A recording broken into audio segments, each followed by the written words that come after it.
Hey everyone, EDTalks, welcome. And I'm with Alok Chaudhary. Alok, welcome to EDTalks. Thank you. I appreciate the opportunity. Yeah, this is fun because you and we connected really recently at a healthcare data analytics association. And we, I don't know if we sit next to each other on the bus or something, and we just started talking and we had dinner and we realized we're both like into climbing mountains. And so it was like, oh, wow, I found another person who climbs mountains. Tell us a little bit about how you came to enjoy climbing. Well, I always have liked mountains. If I have one passion, it's outdoor and it's mountains. So people like going to ocean, beachside, every summer and so on. For me, it's always been about mountains, and the taller, the better. So, so yeah, I've been to Everest Base Camp. There was a time when I used to plan climbing Everest, and but the priorities changed with as life evolved. So, but yeah, that's something I always enjoy and still do. Yeah, I know we were talking about we're going to connect and do something, some sort of climbing adventure together. And speaking of climbing adventures, your career also is fascinating because you really did start at the ground level before base camp. You started, way in the foothills, and and then you've reached this point where now at VCU you are the chief data and AI officer. So tell us a little bit about that career growth. And did you ever envision yourself being like the chief of AI or data analytics? Well, I won't say that I envisioned to be there. I always wanted to be in a position where I can be at the table, where I can drive decision making. I can do and be involved with more strategic type work.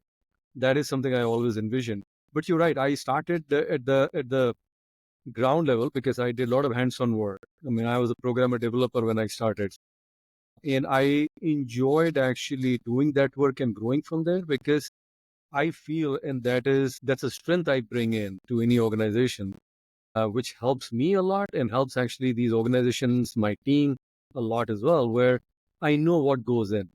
So if we need to develop a solution and my developers are talking about the data and we need to do this, we'll have to develop this data model, we'll have to do this, conceptual modeling and so on. I know exactly what they're talking about. Being there and having done that, that just helps a lot. So yeah, that's where I started. One of the things that have always helped me and still helps is my passion for learning. I always like to just read um, and read and always learn. So I feel, and this is something I always tell my teams as well, is that the learning should never stop. Keep learning, keep exploring. If you feel that, okay, this is how I do it, and this is the only way I'm going to always do it, yeah, I will challenge you that just find something else. And I think especially in the space we are in, healthcare, of course, and then the data management space, it's always evolving. It's so dynamic. So it's so important for us to be in the know, and that is something I have always done. Helps me, and helps my team a great deal as well. That's really good. I can appreciate that. I believe the same thing in terms of continuous learning, especially in our rapidly evolving profession. So, what words of advice might you have for someone earlier in the career? We can use mountain climbing if you want as an allegory or metaphor, but if they're listening, they're like, "Wow, one day I want to be chief data analytics officer, AI." But they're earlier in their career. Like in addition to learning and keeping their professional development, what other sort of things should they be thinking about in order to reach base camp and ultimately the summit? I think of course, learning is very important. And I think very closely tied to learning, I'll also add is that I feel, especially where I am now, that technology is still the easy part. If you have gone to school, we have done a lot of learning on the technology side. There is great content these days now.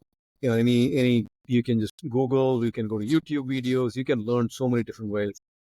But I feel that, we being technologists start adding more value when we know the workflows, we know the business side of things as well. So when we combine that technology know-how and the knowledge that we have gained over the years and combine that with the business side of things, I feel we become truly indispensable. And that is because, we start appreciating the business side and understanding the business problems and start thinking more critically in terms of that, hey, this is how it can be done, or this is how I can actually do it. Because I always tell my team, and I always feel that we shouldn't be viewed as, or we should never think ourselves as ticket takers. That, hey, in service now, this ticket has come in and it gets assigned, triaged, and then, okay, I have these 5 tickets I need to work through. Well, we need to always look into what are they asking for. Yeah. And, then find the best path, find the best solution that we can develop. A lot of times, and especially I'm sure we all will appreciate these days, everyone talks about AI, which is great. But what I'm finding is most of the times when people come to us that, hey, we need this AI solution, I'm like, yeah, well, let's talk about the business problem that you have. Because AI may be the solution, but we cannot get to the solution right away. And it turns out that most of the times it's not AI. It's something related to process and workflow where we actually end up working on. So again, I feel that, that knowledge, business knowledge, and gaining that takes time.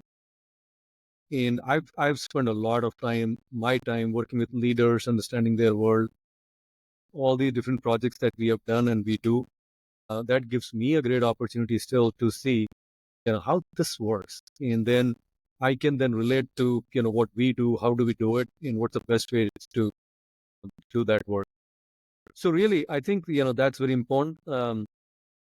And I'll always tell my team and others as well that just think big, just keep thinking that, where you are, where you want to go. It doesn't have to be chief data and AI officer type role. It doesn't matter. I mean, end of the day, you need to think in terms of, hey, I'm doing this tactical operational work. That's something that may interest most of the people as well. I want to stay technical. That's perfectly fine. But even if someone wants to stay technical, you still want to stay abreast of what is going on in that space, just so that you know that, hey, I'm doing this and there may be now something newer. Well, what does this mean? Should I learn? Do I need to improve? That's, I feel, is very important. Yeah. So basically, everyone in their profession should have some sort of summit that they're seeking after. Right. And it doesn't have to be the same summit. It doesn't have to be Everest for everyone. It could just be, a more tame, a less rigorous sort of mountain, if you will. So that's really good. What's next for you for climbing? So I know you had to sort of temper the enthusiasm for the summit for Everest, but what sort of things do you envision in your future?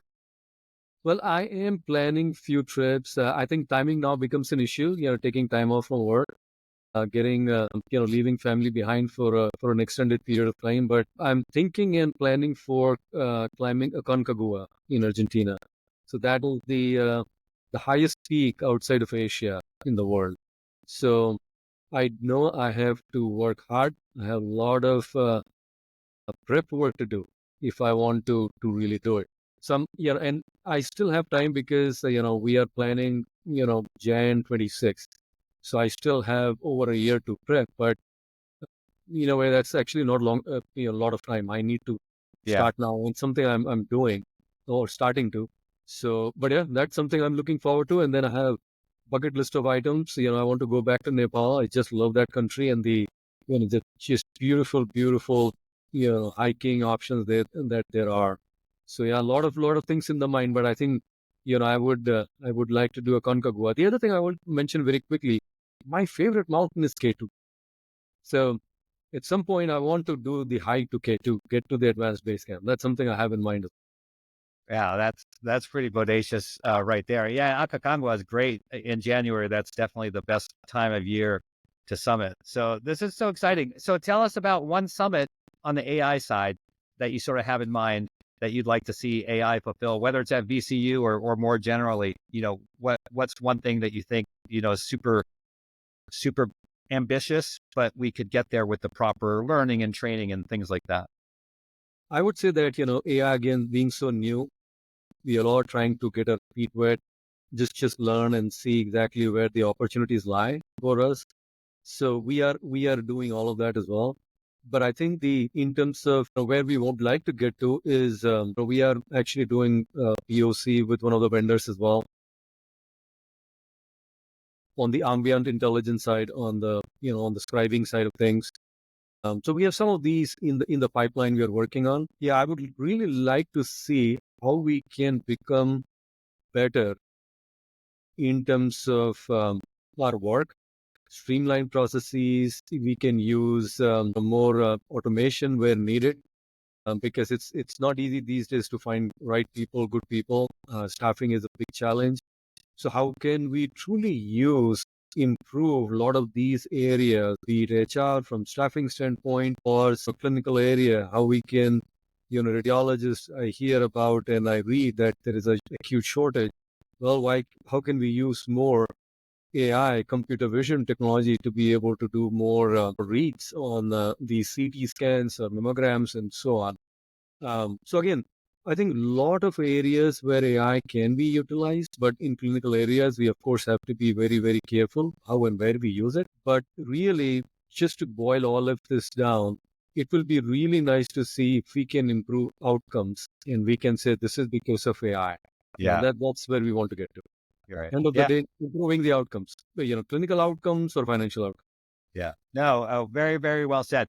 Hey, Alok, thank you for being our guest on Ed Talks, and we'll check back with you on Akakangwa in a year or